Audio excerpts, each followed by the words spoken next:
Ushuhuda, ushuhuda, maisha yangu ni ushuhuda. Yesu amefanya makubwa, Sitanyamaza milele,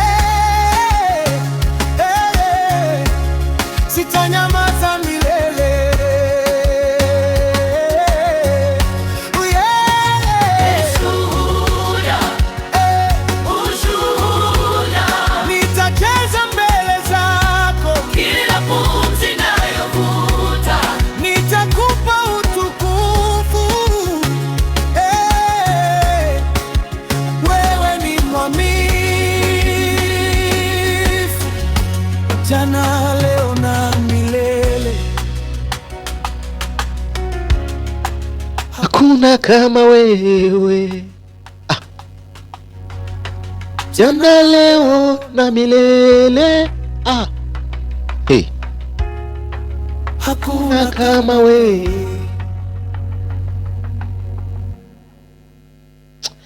Basi mpendwa mtazamaji wa Story Yangu Media, karibuni sana, hapa ni nyumbani.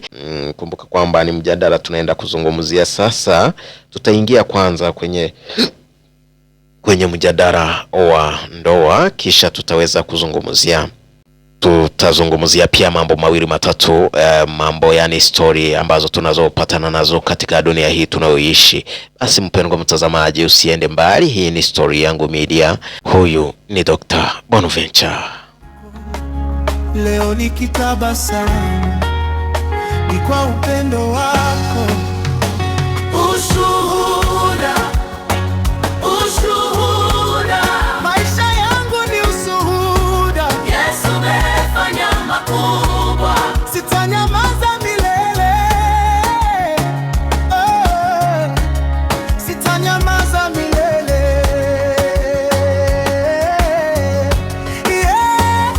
ushuhuda, ushuhuda, Nitacheza mbele zako, kila pumzi nayovuta, nitakupa utukufu.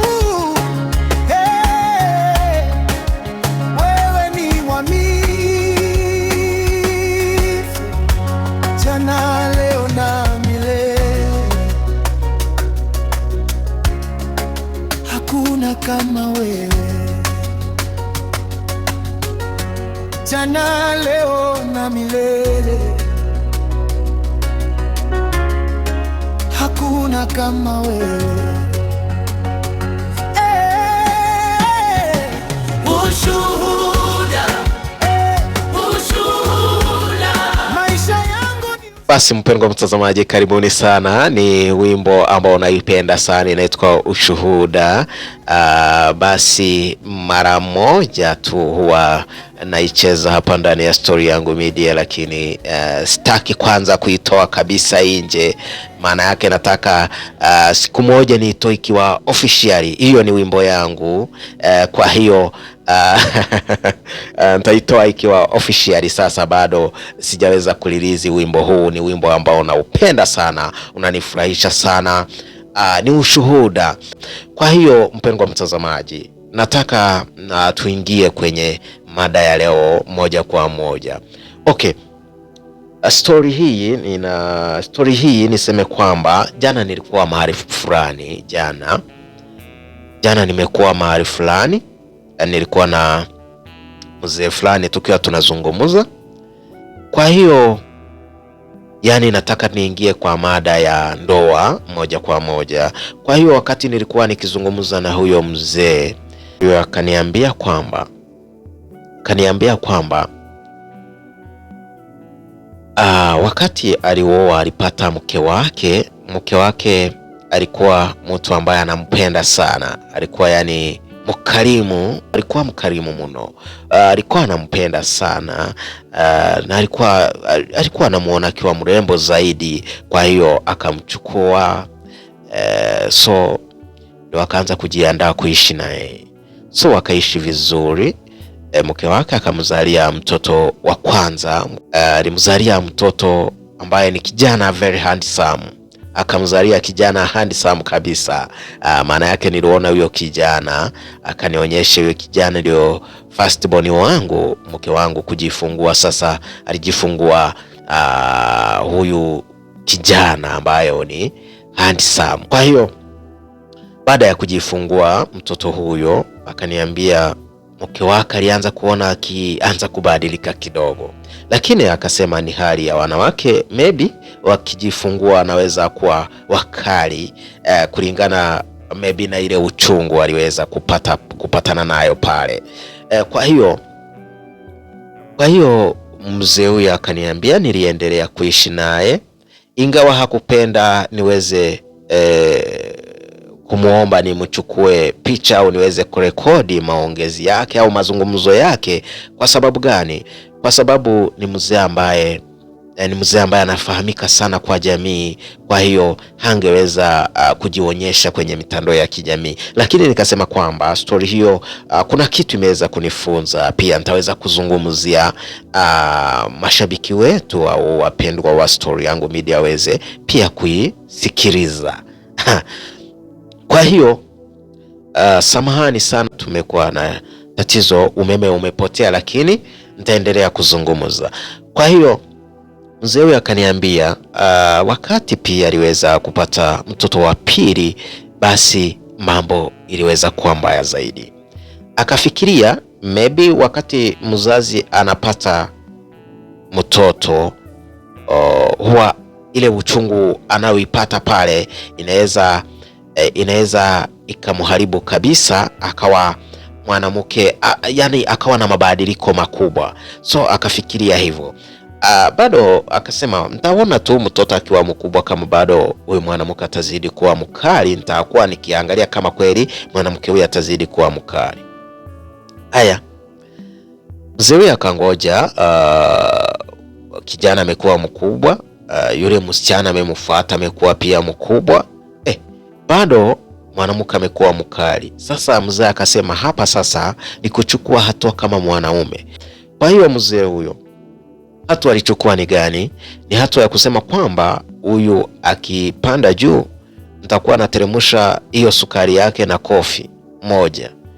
Kwa hiyo mzee akafanyaje? Akachukua hatua ya kuweza kumnyorosha vizuri mke wake. Haya, siku moja alikunja ngume. Akikunja ngume, mke wake naye anakunja ingine. Kwa hiyo mpendwa mtazamaji, ni maajabu. Maana yake story hiyo ilinikumbusha kitambo, ile familia ambayo mahali nimelelewa. Katika familia ile iliweza kunilea, nilikuwa naona kwamba msichana akienda kuolewa, wale wa mama au wale washosho, wale wazee wanakuja wanamuongelesha, namwambia jinsi atakuwa akiheshimu mume wake, jinsi atakuwa ananyenyekea mume wake. Akija na hasira, mke anaenda chini, anateremka chini. Lakini sasa kwa sasa si hivyo, mambo iko tofauti kabisa. Kwa hiyo mzee huyo alisema, kwa hiyo nitaweza kununua nyahunyo. Alinunua nyahunyo. Sijui kama mnaelewa nyahunyo wengine. Hizi nyahunyo zinauzwa na Wamasai. Kwa hiyo mzee aliweza kununua nyahunyo. Alipiga kapiga, lakini sasa vile aliweza kupiga mke wake akaona atamuua. Watu wakamwambia, ndugu yangu, huyu utaua. Maana yako ukimpiga hawaachi. Madharau ni yale, anakudharau. Kwa hiyo utamuua. Siku moja alimupiga mpaka sura ikafura. Alikuwa ananiambia kwamba alimupiga hadi sura yake ikafura, mpaka watu waliogopa wakadhani atakufa. Lakini aliweza kumpeleka hosi, akatibiwa, akapona. Lakini mzee huyu akasema, huyu mtu akipona hatawahi rudi tena kunidharau, kwa sababu alikipata. Baada ya ule mama watoto, yule mke wake wa huyu mzee aliweza kupona. Kisha baada ya kupona aliendelea tu kumdharau. Kwanza ikawa zaidi, anamdhalilisha kila mahali. Akimpata mahali anaanza kumdhalilisha kabisa. So akipata akona marafiki zake, anaanza kumdhalilisha na muongelesha vibaya. Akitaka kukunja ngome, hata mke wake atakunja ngumi tena waende juu. Kwa hiyo mzee alichukua hatua nyingine pia, akaoa mke mwingine. Lakini yule mke ameoa, yule mke aliyemuoa ni kweli ni mke ambaye ni mkarimu mno, ni mke ambaye ni mkarimu kabisa. Maana yake ni mke ana discipline. Kwa hiyo sasa yule mwingine aliendelea bado kuzaa naye watoto wengine, bado wakazaa watoto, lakini bado mke wake huyo wa kwanza, sasa huyo mkubwa, ni mkali kabisa. Huyo ni mke wake, ni mkali, lakini huyo mwingine wa pili mdogo ni mkarimu kabisa. Kwa hiyo mzee huyu alikuwa akinishauri, akiniambia, lakini ndugu yangu, wakati unaweza pitia hali kama hii niliyopitia, maana yake wewe ni kama mtoto wangu, usiwahi jaribu kusema umeoa mke mwingine. Ni kweli nilikuwa nadhani kwamba nikimwoa mke mwingine huyu wangu sasa ataweza kutulia, atatulia tena, atakuwa mnyenyekevu, ataweza kuniheshimu. Akaniambia lakini bado hajawahi niheshimu, bado ako vile vile tu, ako vile vile. Tuliongelesha, sijui familia ziliweza kukutana, sijui tuliweza kuitisha mkutano, tukaongelesha huyo mke, wanawake wengine wakamuongelesha, karibu wanawake wengine wamupige, maana yake wanaona ananizalilisha katikati ya watu, katikati ya watu, marafiki zangu nikiwa nao, wengine wanataka kumpiga. So nikaona huyu mke wangu nikiendelea hivi naweza nikamuua.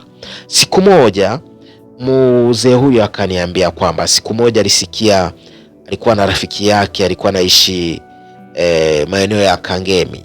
So ndio akasikia kwamba rafiki yake ameua mke wake na amepotea kabisa, amemuua na amepotea, ametoroka kabisa, amemupiga hadi akamuua. Maana yake rafiki yake pia alikuwa akimwambia kwamba mke wake ni mtu mwenye kelele, panda juu, mke wake pia anapanda juu. Sasa huyu mzee akashare story na yule rafiki yake, akamwambia hata wangu wako hivyo hivyo, sijui tutafanya nini. Sasa huyo rafiki yake akamwambia wangu nitapiga wakitaka waniweke ndani. Sasa huyo wake mwishowe alimpiga, alimuua mpaka huyu mzee akaona rafiki yake amewekwa kwa gazeti, ameua mke wake, ametoroka, amemuua na ametoroka mke wake. Kwa hiyo kuna kitu niweza kujifunza hapo pia. Hata wewe mpendwa mtazamaji wa Story Yangu Media, kuna kitu naweza ukajifunza hapo. Ni kusema kwamba kwa sasa wale wanawake tulio nao sio wale wa zamani, sio kama wale wa zamani kabisa. Maana yake jinsi tunazidi kuingia katika maisha ya digital au kwa hii dunia ya digital, bado kuna changamoto tunazopambana nazo pale. Maana yake kuna changamoto tunazopambana nazo katika dunia hii, wakati inazidi kuwa digital zaidi. So pia sisi kunazo changamoto tunazidi kupambana nazo. Kwa hiyo niseme kwamba mwanamke si vizuri wakati mume wake amekasirika, mwanamke aweze pia na yeye kupanda juu.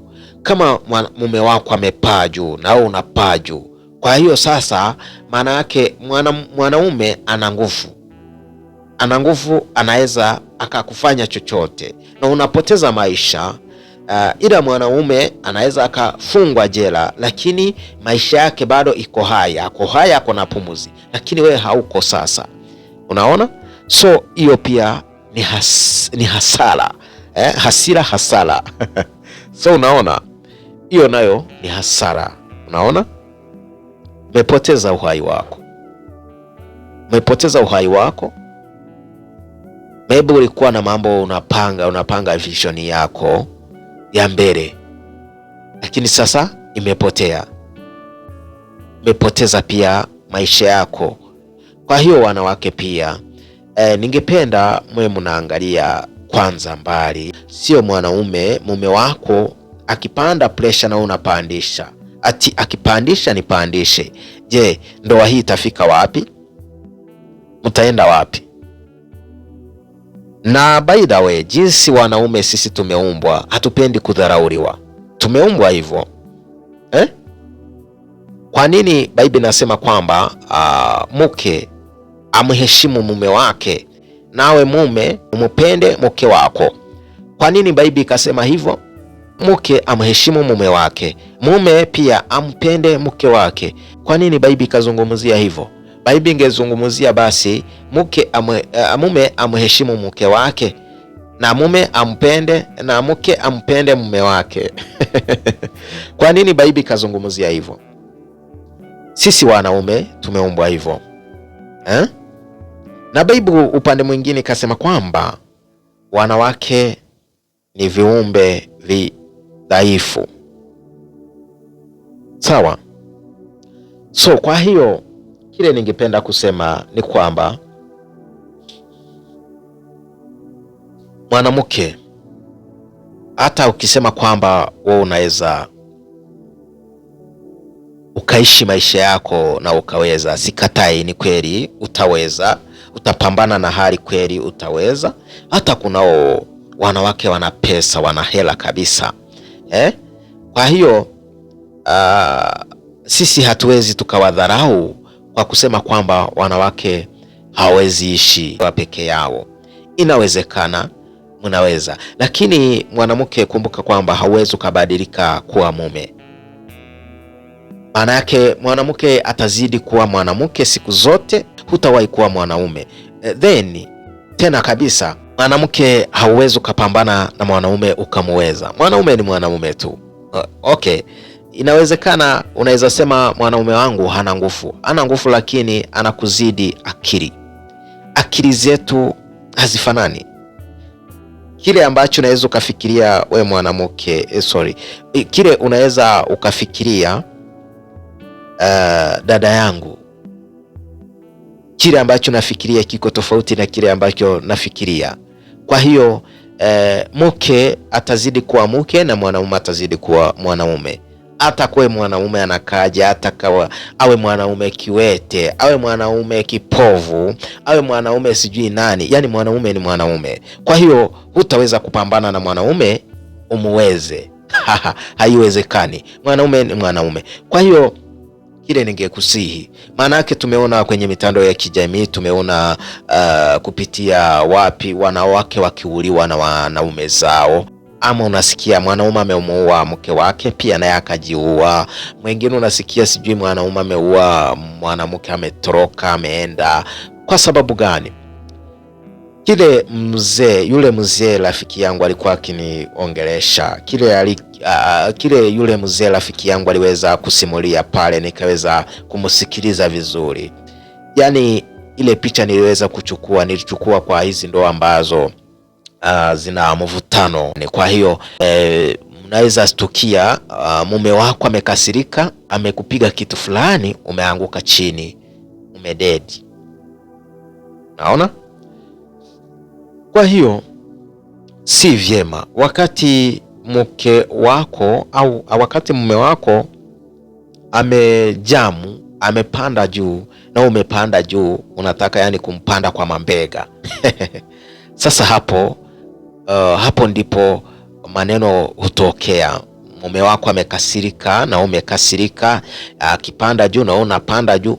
Yani ni kipi wewe unatarajia, ni kipi kitaweza kutokea hapo? Yani ni kipi unadhani, ni kipi kitaweza kutokea hapo?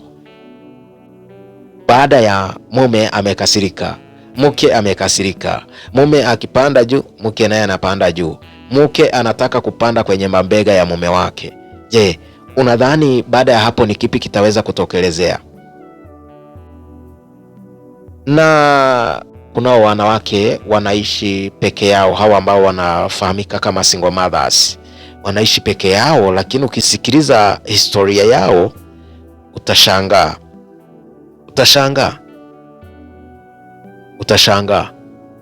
Mwingine anakuambia nilikuwa naye mume na alikuwa ananipiga sana. Sasa mimi nikasemaje, nikamtafutia dawa. Kumbe ile dawa nilikuwa nadhani itamfanya mume wangu atulie, hata nipiga tena atakuwa yani atakuwa kama mjinga. Yani kuna vile wanawake huwa wanafanyanga wale wabaya, unapata mwanamke ameenda kutafuta dawa ya kufanya mume wake atulie kabisa, awe kama bubu, asiongee kitu yoyote kifanyika, mke sasa ni yeye kuchukua hatua, unaona. Kwa hiyo huyo mke anakuambia kwamba mimi nilienda kutafuta dawa, kumbe hiyo dawa sikuwa najua itaweza kumaliza mume wangu. So after hiyo dawa mume wangu alifariki, aliaga dunia.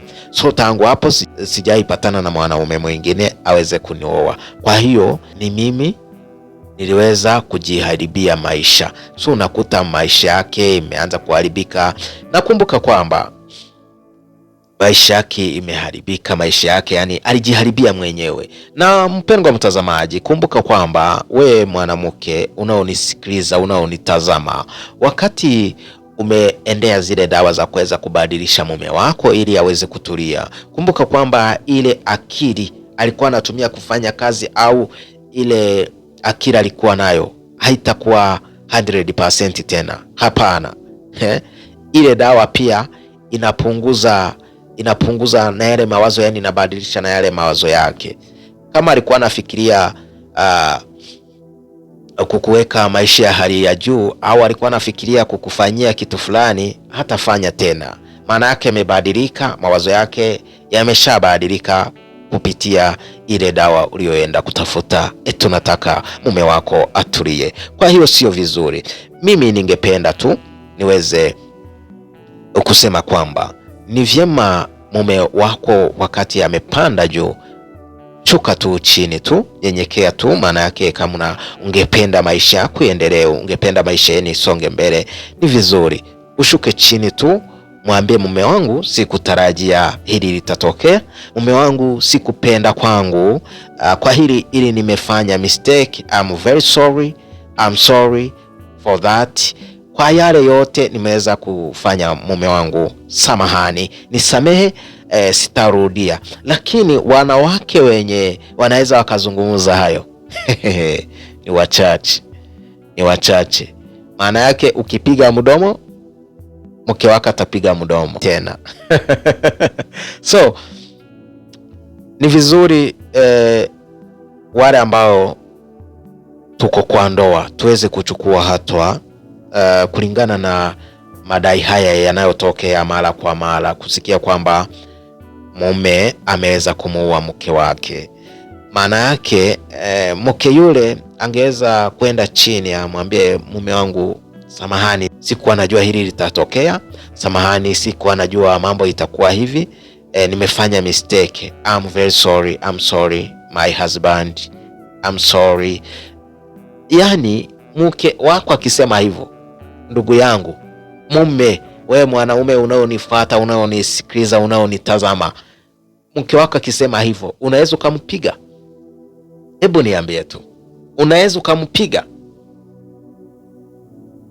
Hata kama wewe ni mvuta bangi namna gani, wewe ni mlevi namna gani, mke wako anaweza kuambia I'm sorry mume wangu, very sorry my husband, sikuwa najua hili litaweza kutokea, nimefanya mistake, I'm very sorry my husband.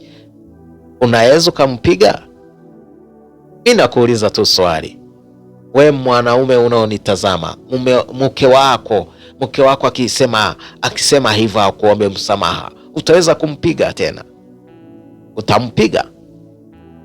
Ati wake nao, mke ambaye anaweza akasema hivyo, sorry my husband, I'm sorry my husband, nimefanya mistake, sikutarajia hili litatokea, samahani, nisamehe, naomba msamaha my husband. Ni wachache sana, ila tunamshukuru Mwenyezi Mungu, ndoa nyingi sana zimesimama kwa ajili yake Mwenyezi Mungu peke yake. Angekuwa sio Mungu, I'm telling you for free, ndoa nyingi zingekuwa zimeisha. Maana yake kwa sasa kunazo ndoa zenye hazina msingi kabisa. Maana yake ukisikiliza hapa, usikilize kule, usikilize huku nyuma, yani unasikia unaanza kuchanganyikiwa, ndoa hii kwani hawa watu wanaishi aje miaka hii yote na wako hivi? Sasa story kama ya huyo mzee Tutajiuliza maswali. Hao watu wanaishi, aliniambia wanaishi miaka mingapi?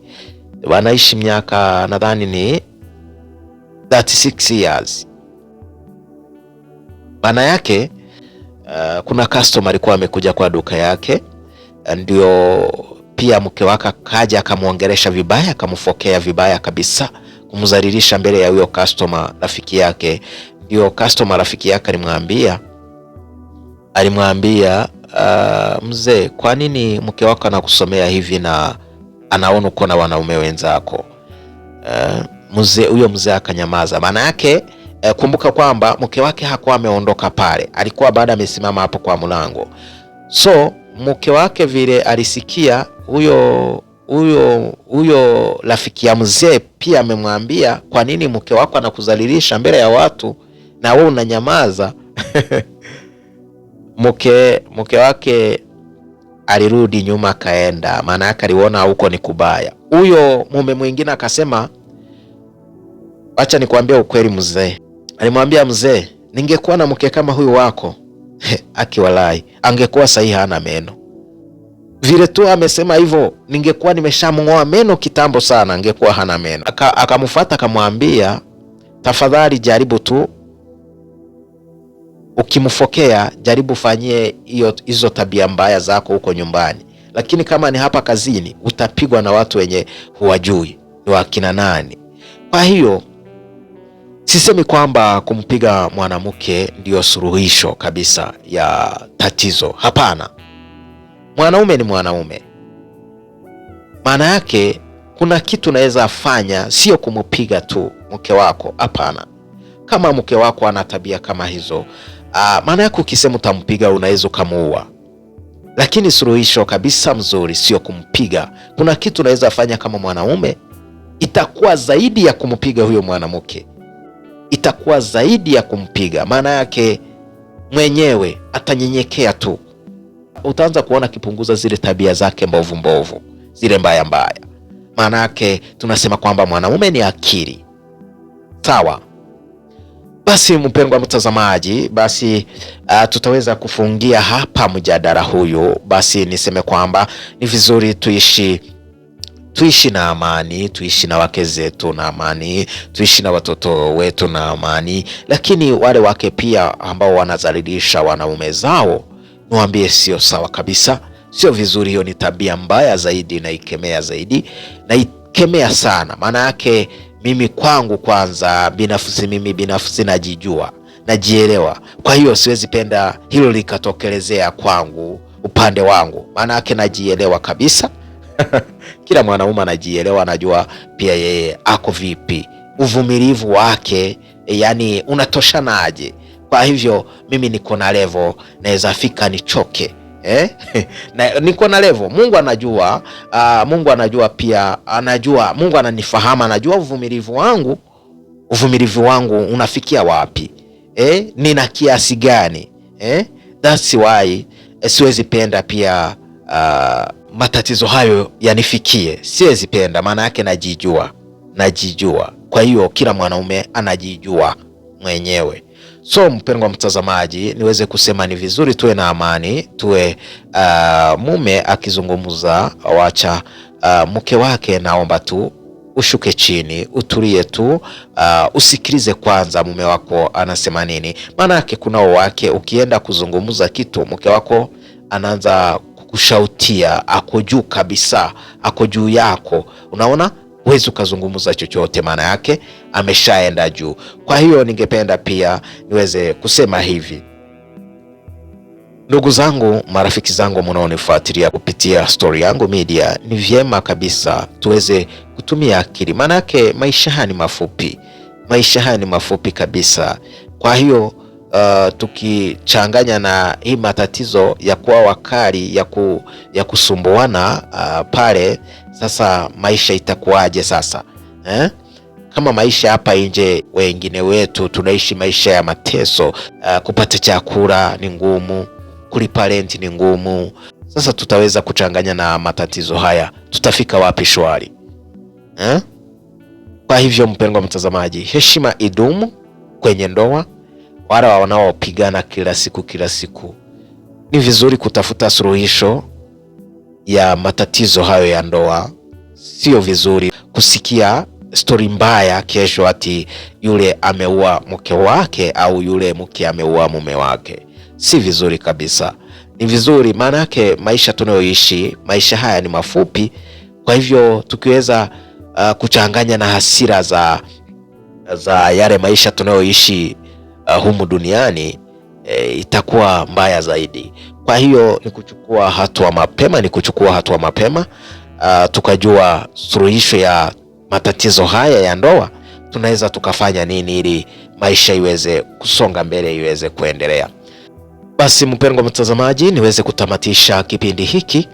Basi tuungane kwenye mjadala mwingine ujao. Basi mpendwa mtazamaji, kumbuka kutufollow kwenye Facebook, pale ni Story Yangu Media Kenya, pia TikTok ni Story Yangu Media Kenya, pale kwenye mtandao wa YouTube tunajiita Story Yangu Media K. Basi mpendwa mtazamaji, na kutakia mema ya Mwenyezi Mungu. Mwenyezi Mungu akubariki, akuinue zaidi. Mwenyezi Mungu aweze kukupa kile ambacho unachohitaji. Basi mpendwa mtazamaji, kumbuka kwamba mimi wako ni Dr. Bonaventure. Hii ni Story Yangu Media Kenya. Ni wewe pekee unastahili sifa. Nilikuwa mbali, ukanita karibu, ukafuta machozi, ukavunja minyororo. Leo nimesimama kwa neema yako, nitacheza mbele zako milele. Mikono juu, mioyo juu, leo ni siku ya ushindi.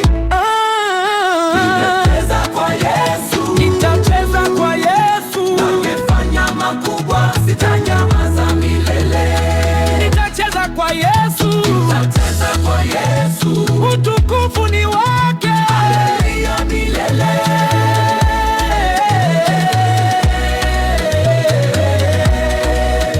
Milele. Kila hatua ni ushuhuda, kila pumzi ni zawadi. Nitaimba jina lako mpaka mwisho.